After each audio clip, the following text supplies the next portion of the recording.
State of Michigan versus Olajuwon Hart, case number 22S00490. Richard McDuffie for the people.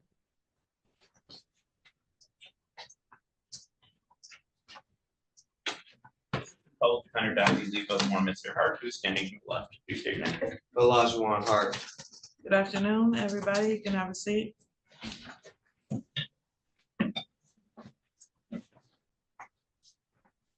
So I am arraigning Mr. Hart on a couple of things in addition to, I believe he's here for the contempt proceeding. Or is it just the VOP?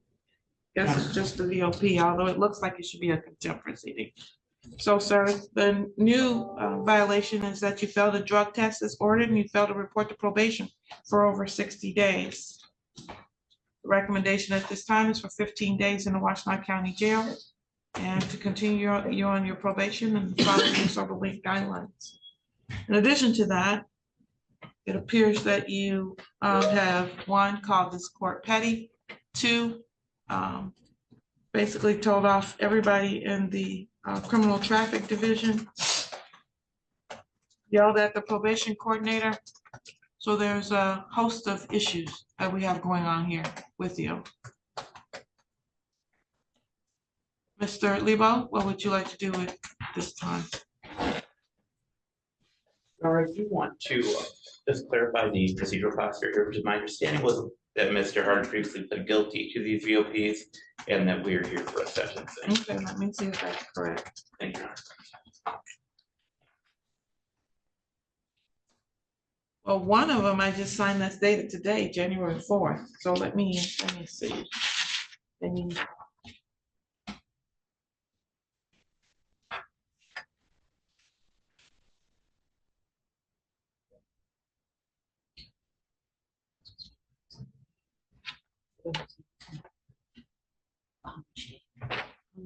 Number 30.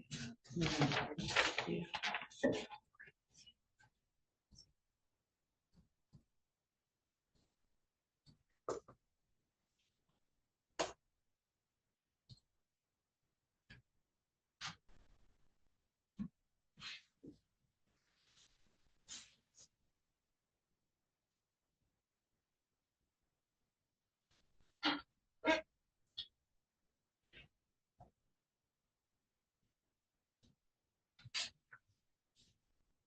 Ms. McDuffie, do you show that he pled on November 30th? I do. I have that he, let's see, I have that he needs to come in person for sentencing as of, yes. And then it was originally on the 12th and then it was moved to the 14th and then we changed it to today after the holiday. So yeah, I do have that he was getting sentenced on all of the other ones prior to today. All right. Back on October 3rd is when I extended his sentence so he could get the requirements done. He was placed on probation with 18 months. Complete the Don Farm assessment, attend the Mavic to impact panel. So, sir, you're driving while drunk and I'm being petty.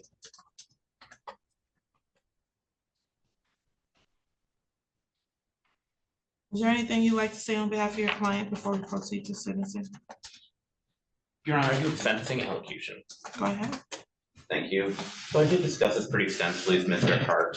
He does admit that he let his anger get the better of him and that he should not have done that. He certainly doesn't feel that the court is petty, and he certainly realized that he should not have spoken that way to the traffic criminal department. But he's told me that he's working 2 full-time jobs, one at KFC from 4 p.m. to 10 p.m. and one at Comerica Park from 11 p.m. to 7 a.m. and one of those 5 days a week and one of those 4 days a week. He's also spending a lot of time with his son, who's just started middle school. He's trying to get it whenever he can, but he's not working. He missed the sober link because of those complications in his life. And when he called the court, he became very emotional. He felt overwhelmed. He told me that he feels like he's losing everything in his life because of this case. And that's been a very significant emotional impact on him. He was a correctional officer prior to this. He lost his job due to this case. So he's been going through a great deal of personal complications as a result of others taking his life and a result of his actions that led to his conviction in this matter, and that led up to him losing his temper and letting his anger get the better of him when he spoke to this court's traffic criminal department and emailed with Ms. Stroud. So that would ask the court to consider a sentence in lieu of incarceration, perhaps something that would help Mr. Hart learn to manage his anger more effectively. Mr. Hart, what would you like to say, sir?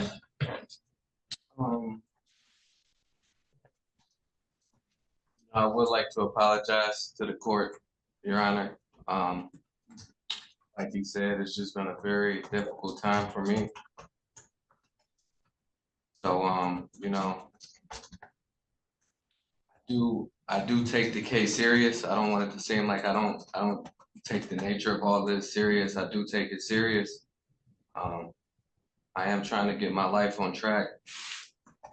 That day in particular, it just seems like every time I try to go to, you know, take steps in a positive direction, it's almost like I'm taking 20 steps backwards.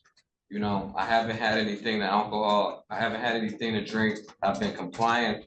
So it just seems, I just get frustrated when I don't see, it just doesn't seem like there's a light at the end of the tunnel. So I know I can't behave that way. Obviously, I went out here and broke the law, so, you know, I have to answer to that. But, you know, I just want to say, you know, I do apologize. You know, that's not who I am as a person. I wasn't raised that way to be disrespectful, but like I said, I'm just trying to dig myself out of the hole, but it just seems like it's not a light at the end of the tunnel. So it's overwhelming and it's just frustrating. So sorry. I'm doing the best I can to comply with all the orders, you know, given the circumstances. And so, you know, all I can really say is going forward, you know, I can just, you know, get a grip on my anger and just, you know, just try to do better. That's all I'm really trying to do, is just trying to do better. Mr. Hart, I can imagine that this is very different for you, this whole situation that you've gotten yourself into. You've taken a fall from grace to this. And it must be challenging to be humbled in this way. As a community, as a corrections officer, you were in charge. You got to tell people what to do. Now you're sitting on the other end. So the first question is, how'd you end up making a choice to be drinking and driving anyway? Which I'm sure you grappled with already on your own. So I don't know how you got there. I'm sure you do. How you ended up making that choice to bring yourself within the jurisdiction of a court where you were in a position of enforcing the court's orders, enforcing the jail's orders. Where did you work? Right here around Valley. The women's facility? Yeah.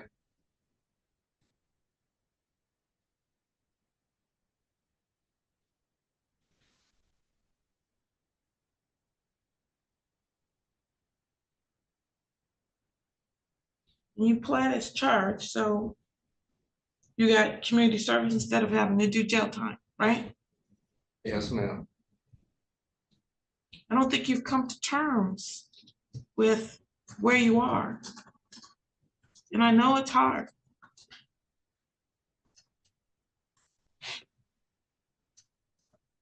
But I didn't make that choice for you. My probation department didn't. Neither did my clerks. The result of your actions, the repercussions with your job came from your job, not from us. And look at me, I'm sitting right here, over here. That came from your job, not from me, not from them. And you really aren't in control right now. And you can't talk to anybody the way you've been talking to them. And I understand that you're going through a lot and this is hard for you. So you got to figure out what you need to be able to get through this.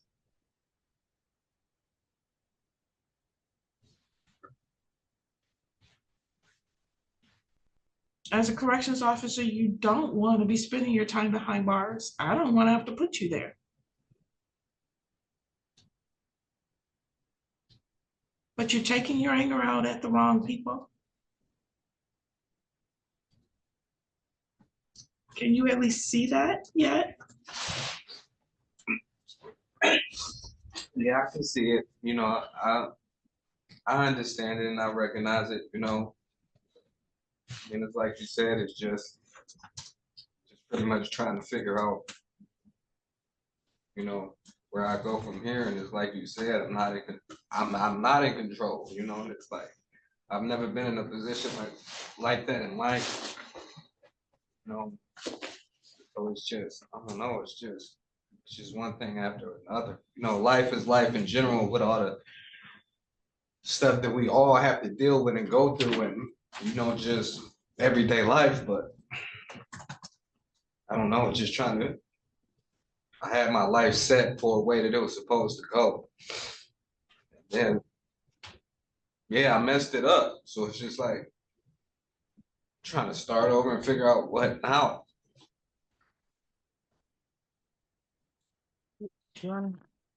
Yes, you may proceed.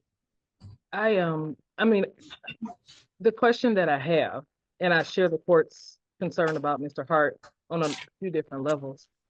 As you mentioned, he pled his charge, but this is a second offense. So it's not just that he made a choice this one day to drink and drive. It was a couple years after his prior case. And I guess he had, I don't know if he had probation or what in that one. My concern is that, one, as a former corrections officer, we know that he should know better, but I think that he seems to be having some difficulty. I'm not trying to be a psychologist or anything, just grappling with the fact that he is also a quote unquote regular person, subject to the same consequences that he's been enforcing. And I don't think he sees himself in that way, which may be causing some sort of block for him to really engage in what he needs to move forward. But two, his record was clean before that first offense. I don't know what happened to cause him to make the choice the first time to go through what he had to go through on that case.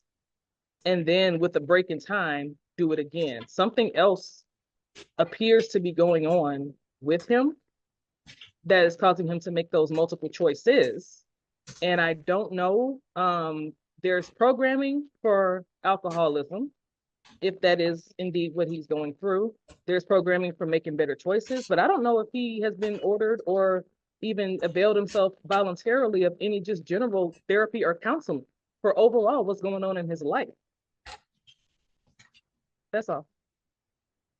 Your Honor, can I have a moment to respond? Could I just confer with Mr. Hart for a moment? You may. Is an additional statement you'd like to make to shed some light on what led up to his drinking offenses? I just wanted to say this in response to Ms. McDuffie. Like she had stated, she said prior to the first DUI, my record is clean. And for the most part it is. I mean, the only thing that's on there is, you know, is these DUIs. But I would say I didn't start obtaining these. You know, I was 26 when I got the first one, but I didn't, and that's around the first time, that's around when I started working, you know, with the state. And the correction is when I picked up. Prior to this, I had been driving. I've never had any incidences, but I will say this, Your Honor. Once I started working, you know, in the prison system with co-workers and stuff like that, and the drinking I noticed increased. Just for the nature of the job. We all know what the nature of the job entails, but that's where this came. And it just, I don't know, the first one happened and then like you said a couple years ago, the second one happened. And kind of all work related. And so that's where that comes from. Other than that, I never had an issue with driving or drinking. I've never been in trouble with the law. You know what I'm saying? I never had a problem. I never was getting DUIs or anything like that. But I will say when I started working with the state, when I was working with the state, that's where these two DUIs came. That's where I picked them up. Were you hanging out with your coworkers drinking? Yeah, you know, yeah, just after, yeah, just drinking and just leaving the bar and just got pulled over. So I mean, but yeah, like I said before, this I've never been in trouble before. This is the only trouble I've ever had with the law, with the drinking and driving. It just so happens that I happen to be working for the law at the time that I picked them up. So it's just like, oh, that's where I'm at. Well, some people who get positions of power think that it entitles them to be able to do things. But I see it as you have an obligation and a responsibility to be better. And, you know, if I were out drinking and driving and I got caught, I would no longer be a judge. I'd like be done. That's the end of that. I get that. And I would accept the consequences that come along with that because of whatever stupid choice I made. So I don't do it. In reality, you should have known that before you made these choices too. But you got caught up in what everybody else is doing. And that's how you wind up here. And now you're here again, not because of coworkers, but because of you, because you have chosen to see this process as nothing but a detriment to you, as opposed to the opportunity that it could potentially be. And it's hard, I get that, to see it because you've lost so much in your mind. But as human beings, we are created with the ability to create opportunities and jobs and things like that. And you have skill sets that you just need to figure out where to place those skill sets into a new avenue. And get past your anger over where you are, because guess what? That part is done. It's done. Now all you can do is try to be a better person than you were then in a different way. And be a better human being, because who you're being right now is going to end you up in a place where there will be no upside. You're just going to keep going down. Because being in jail is not going to help you, in my opinion, to be a better person. Are you deserving of that punishment at this time? Yeah, you probably are. But I'm hoping that you can actually hear me and that you can figure this out. I hear you, Joanna. You got that job for a reason because of who you were presenting at that time. You need to dig deep back down and figure out who that person is. And become that person again, as opposed to the person that you've been. And you need to write a letter of apology to my staff and to my probation department.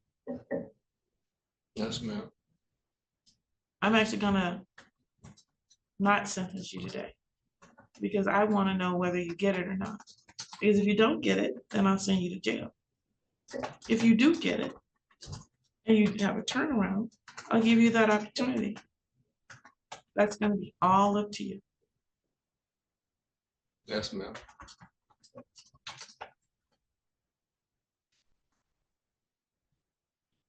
Stop blaming everybody else for your choices. My whole conversation about accepting responsibility and being a responsible human being is because you think that it's with your coworkers, and in a way you accept responsibility for it, but in a way I think you're angry that you were with them and you were doing this. This is your choice. These are your every one of them is your choice.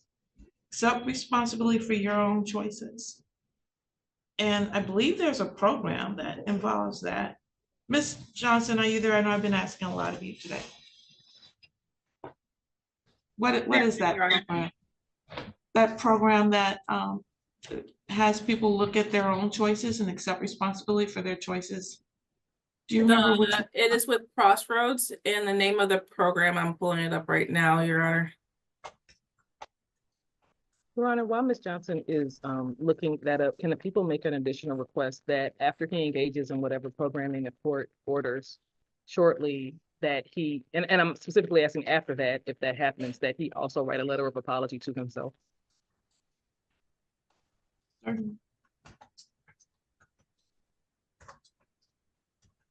And The program is the self-awareness program with the Crossroads Behavior Center. All right, I'm not gonna sentence you today. I'm gonna have you do a couple of things. One, write the letter of apology to my staff, my clerks, my probation agent. Write the letter of apology to yourself, so you can forgive yourself and move on for what you've done and start a new path in your life, because you don't have a choice now. You've got to do that. And then, I believe that program that she's talking about, is that a 1 day or, what is that? It is just a 1-day course, Your Honor. It is, should be a 4-hour class. So you're not in control, right? You're not in control of what happens in this particular environment. You are in control of your own life now. This is where you can go negative, right here in this case that you have now put yourself in that space for. And I know what they say on the streets, and you've been in the jails and the prisons, so you know you don't want to be on paper, but you are. And just like everybody else, you got to do what the judge orders and what the probation department orders. Okay? Yes, ma'am. I will,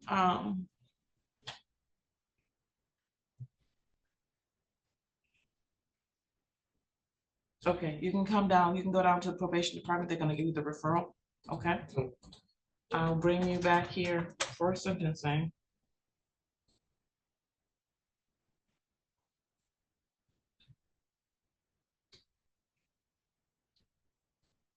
On March 7th, 2024 at 11 o'clock a.m. I'm gonna make it in person again, because in case you don't do that stuff, we'll be looking at something different, Yes, ma'am. okay? So, get the referral for the self-awareness. I might